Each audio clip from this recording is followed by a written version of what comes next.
Olá, chamo-me Elsa Carabineiro e brevemente terei um espaço ideal para os amantes do chocolate e apreciador dos bons produtos regionais que pretendam ver satisfeitos os seus doces desejos. A Chocolate com Pimenta criará uma linha de produtos gourmet sem corantes nem conservantes, onde irá unir o sabor único do chocolate aos produtos da excelência da região. Teremos disponíveis vários tipos de produtos, não só em miniatura, biscoito, mas também em formato de trufa, bombom e cupcake, e ainda bolos para ocasiões especiais com a componente cake design. O que, para além de incorporar uma inovação para a cidade, o cliente vai retirar o máximo do sabor do produto.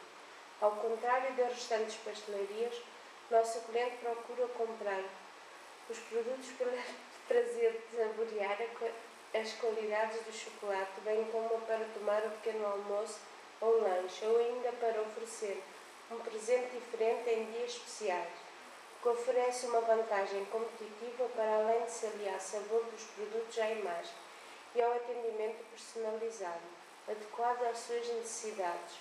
Contudo, o nosso produto destina-se também a clientes tipo empresarial que pretendam realizar coffee break ou então que pretendam a revenda de produtos em quaisquer outras superfícies.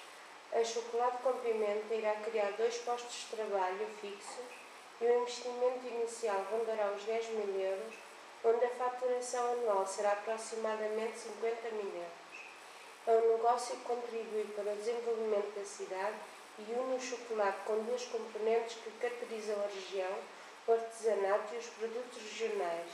Caso pretenda saborear a magia dos nossos produtos, aliados a um bom atendimento e ajustando as suas necessidades, estaremos brevemente disponíveis em Macedo Cavaleiro.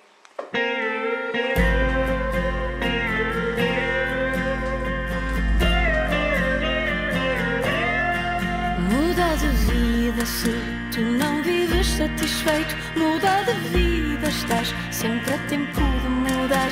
Muda de vida, não deves viver contrafeito. Muda de vida, se a vida